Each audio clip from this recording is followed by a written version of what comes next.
we would like to impress on you is that we've tried to choose candidates that follow the Constitution and have biblical principles. Those are the most important things to look for. So just wanted to share that with you. Yeah, and every candidate that we have signs for back there are those kind of people, like Brandy. Constitutional, Christian, conservative, CCC. It's so important. That's the kind of people we want in office, and that's one reason we're standing behind Brandy.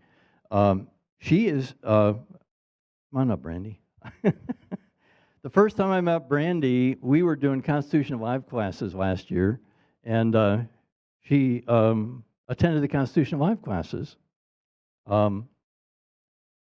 She is in a District 5 in Easley, who is currently the incumbent in District 5. His record is either the worst or close to the worst of any Republican in South Carolina. He ranks lower than almost all Democrats.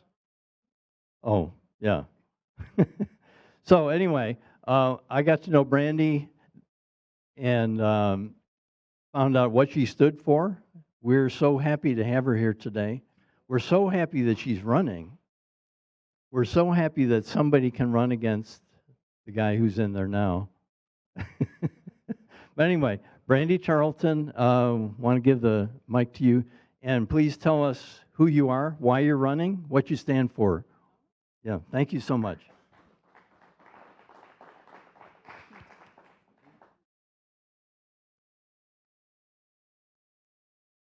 All right, I'm only going to talk a little bit about me and a little bit more about you guys. So I am, most importantly, a wife, a mom, 2 small boys. Keep me in your prayers. One of them is a pre-nager. He's 11. So I work at a chemical manufacturing company, and I deal with numbers all day. So I do a little bit of accounting, inventory, just general upkeep with my customers' product. And in my job, when the numbers don't add up, there's consequences. But in Columbia, they just ask for more. There's never any accountability or justification of why they need more money or where it's going. And that's something that is actually state law, that they do zero balance budgeting, which that's basically where every agency has to come before the House and justify what they spent their money on in order to get any funding for the next year or any increases. But right now, pretty much, they just say, okay, we need another 7%, and they get it. There's no justification, there's no accountability. It's very non-transparent. So I would like to change that when I get down there. I'm a budget nerd, I'm a numbers nerd.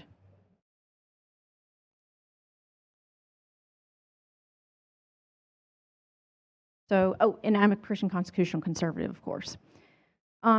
So today, I don't really want to speak a lot about me because, I mean, if you're in my district, I'll talk to you personally about me, but really I want to talk about the stewardship of the kingdom. As we look at our headlines, you know, sometimes we wonder, can we make a difference? You know, we look at the world going on around us and we wonder how we got here. And we see friction in society and in between people, and the country around us and the world around us feels increasingly more and more foreign. But it should not be a surprise, because it's actually a reflection. It's a mirror of the vacuum that the typical American church has created when they've advocated the kingdom. So there's a lie that's pervasive, that we should be quiet Christians. This pervasive lie has been whispered in the ears of the faithful for decades, that God has no place in government. We are told to keep our conviction within the walls of the four walls of the sanctuary.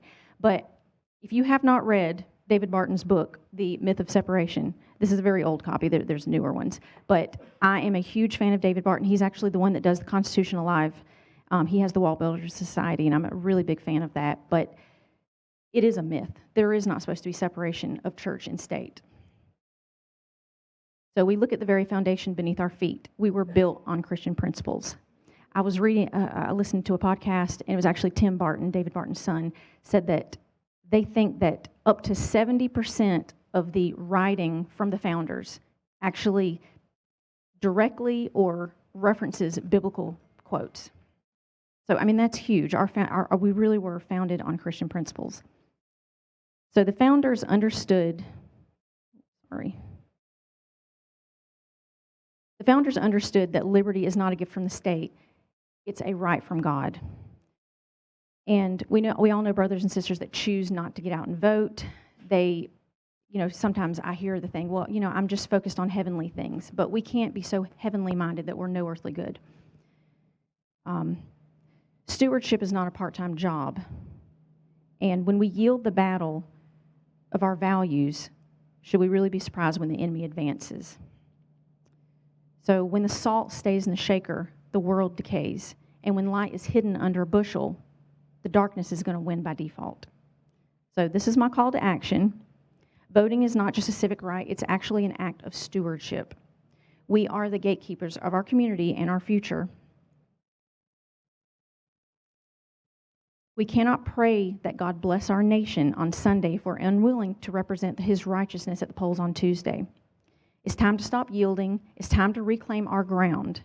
We must remind our friends, our family, and our neighbors that faith isn't just a private feeling, it's a public responsibility. I'd like to leave you with a story from the Bible about a man who was not a priest or a prophet. He was a layman, but a public official. He was the king's cupbearer. And he heard the walls of his city were broken down and the gates burned. He realized that the protection and the foundation of his people were in ruins, and he chose to act instead of ignore it. The book of Nehemiah strikes at the heart of our current struggle. Nehemiah was a man in a high position in a foreign government, but he heard that the walls of Jerusalem were broken down and its gates destroyed, and he didn't just pray for a miracle and then go back to his comfortable life. He wept, he fasted, but most importantly, he took action. He went to the king and he secured the resources. He returned to rebuild. He faced intense opposition from those who wanted the city to remain vulnerable. People told him to compromise, just stay out of it, and keep quiet. But Nehemiah understood that there is a time for prayer, and there's a time to pick up the trowel and the sword. Like Nehemiah, we are called to be builders. When we see our walls, which are the laws, the values, and the moral foundations of our society, are being torn down, we cannot claim it is unchristian to get engaged. Nehemiah didn't rebuild those walls to be political. He built them to protect his people, to restore their ability to worship God in peace. This is the same mandate we have today. We are not just voting for candidates. We are helping to rebuild the walls of our culture so that the next generation can have a safe place to practice their faith. This church provides you a very unique opportunity from the typical American church. They see the importance of having godly leaders, and I want to thank you for inviting me today. I'm very privileged. Please take advantage of the Constitution classes that he does. I mean, I'm telling you, it's not typical that you see this from a church. That is fantastic, and it's the best place to have them. And the best way to defend against your rights is to understand them. So one other thing I'd like to bring up is the reason I got involved is because during COVID, we saw a lot of crazy things, but I think the worst thing for our culture in general was the churches being shut down. And our church shut down for a couple of months. There were some that stood against it, but at the end of the day, they could have used government force to come shut the churches down. That is absolutely unconstitutional. That's ungodly. That's anti-Christ. So I found out that there was actually a letter that my representative wrote to Henry McMaster, specifically asking him to close all businesses except what they deemed as essential stores and services. I don't know about you, but I don't see anybody in here that their income is not essential. And this also included closing nonprofits, daycare facilities, gyms, and churches. So my representative told the governor, not only can you, but you should close down churches. That was absolutely unacceptable.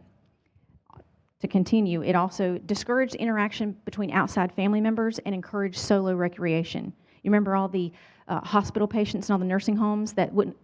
This letter asked for that. And also to delay the June primaries and all local elections until August.